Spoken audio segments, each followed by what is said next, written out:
नमस्ते दोस्तों, media TV Hindi news में आपका स्वागत है। गुजरात के वडोदरा जिले के पादरा और आणंद को जोड़ने वाले महिसागर नदी पर बने गंभीरा पुल का आज सुबह अचानक ढह जाना एक ऐसा हादसा बन गया जिसे शब्दों में बयां करना मुश्किल है। एक ओर जहां लोग रोज की तरह पुल से गुजर रहे थे, वहीं दूसरी ओर यह पुल अचानक दो हिस्सों में बंट गया। उस समय पुल पर गाड़ियां चल रही थीं, लोग अपनी मंजिल की ओर बढ़ रहे थे। किसी को अंदाजा नहीं था कि अगले ही पल जिंदगी और मौत के बीच की लकीर इतनी बारीक हो जाएगी। पुल टूटते ही 4 वाहन, इंक्लूडिंग 2 भारी ट्रक, एक बोलेरो और एक जीप, सीधे बहती हुई माही नदी में समा गए। हादसे में अब तक 13 लोगों के मारे जाने की पुष्टि हो चुकी है और कई लोग घायल भी हुए हैं। राहत और बचाव कार्य जारी है। 40 साल पुराना पुल खतरनाक हालात में था। चालू गंभीरा पुल को लेकर कई सवाल उठाए जा रहे हैं। यह पुल लगभग 40 साल पुराना था।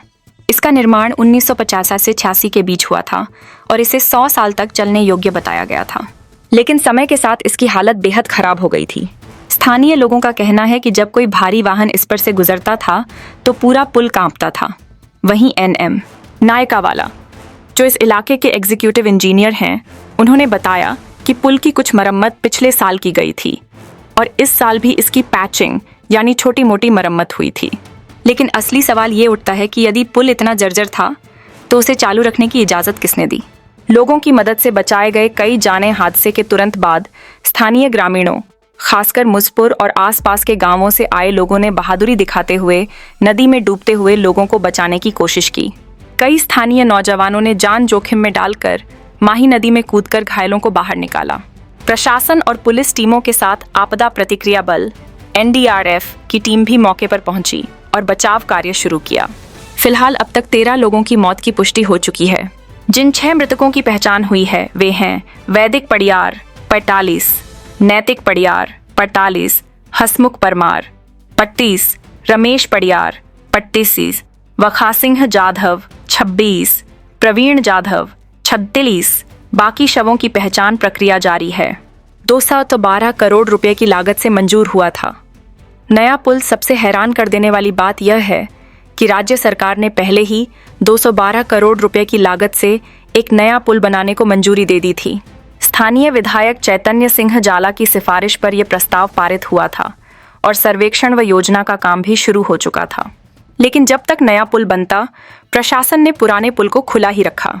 इस मामले में एक बड़ा सवाल यह उठता है, क्या यह पुल एक बड़े हादसे का इंतजार कर रहा था? क्या प्रशासन को लोगों की जान से ज्यादा यातायात की सुविधा की चिंता थी? स्थानीय लोगों की शिकायतों को अनसुना किया गया। स्थानीय लोगों ने कई बार इस पुल की जर्जर स्थिति को लेकर शिकायत की थी। कुछ लोगों ने तो सोशल मीडिया और प्रशासनिक दफ्तरों में इसकी फोटो और वीडियो भी भेजे थे। बताया जाता है कि जब कोई ट्रक इस पुल से गुजरता था तो पुल की सतह कांपने लगती थी, लेकिन कोई सुनवाई नहीं हुई। लोग कहते हैं कि कई बार जनप्रतिनिधियों और अधिकारियों को चेताया गया कि यह पुल किसी दिन भारी जान माल का नुकसान करा सकता है, लेकिन जिम्मेदार लोगों ने सिर्फ मरम्मत के नाम पर काम चला दिया। अब क्या होगा? राज्य सरकार ने हादसे की उच्च स्तरीय जांच के आदेश दे दिए हैं। साथ ही मुख्यमंत्री कार्यालय से मृतकों के परिवारों को आर्थिक सहायता देने की घोषणा की गई है। मगर सवाल ये उठता है कि क्या यह मदद उन जानों को वापस ला सकती है? क्या प्रशासन की ये मुआवजा नीति अब आदत बन गई है? भविष्य में ऐसा हादसा न हो, इसके लिए क्या नए नियम बनेंगे? क्या अब हर जर्जर पुल की जांच होगी या फिर ये हादसा भी कुछ दिनों बाद मीडिया से गायब हो जाएगा? जनता का आक्रोश और सवाल घटनास्थल पर बड़ी संख्या में लोग एकत्र हुए और गुस्से का इजहार किया। लोगों ने कहा कि अगर पुल बंद कर दिया गया होता या उसकी सही तरीके से मरम्मत होती तो आज 13 घरों के चिराग बुझने की नौबत नहीं आती। सोशल मीडिया पर लोग प्रशासन के खिलाफ अपनी नाराजगी जाहिर कर रहे हैं और जवाब मांग रहे हैं। कहानी सिर्फ एक पुल की नहीं, सोच की है। गंभीरा पुल की ये घटना सिर्फ एक पुल के गिरने की नहीं है। ये घटना उस सोच की है जिसमें मरम्मत करो, आगे देखेंगे का रवैया अपनाया जाता है। यह हादसा हमें बार बार याद दिलाता है कि भारत जैसे विशाल और विकसित होते देश में इंफ्रास्ट्रक्चर की निगरानी और रख रखाव एक बड़ी प्राथमिकता होनी चाहिए। अंतिम सवाल, क्या हमने कुछ सीखा? इतिहास गवाह है कि हमने कई पुलों के गिरने के बाद शोक जताया, मुआवजा दिया, जांच बिठाई और कुछ दिन बाद सब कुछ भूल गए। क्या गंभीरा पुल भी उन घटनाओं की सूची में शामिल हो जाएगा? क्या हम हर बार हादसे के बाद ही जागेंगे? गंभीरा पुल हादसा सिर्फ एक तकनीकी असफलता नहीं है, यह मानवता की असफलता भी है। यह उन सभी प्रशासनों और सिस्टम की विफलता है जो जनता की जिंदगी को हल्के में लेते हैं। हमें जागने की ज़रूरत है, सिर्फ जनता को नहीं, पूरे सिस्टम को। हम प्रार्थना करते हैं कि मारे गए सभी लोगों की आत्मा को शांति मिले और उनके परिजनों को यह असहनीय दुख सहने की शक्ति मिले। जय हिंद, जय भारत।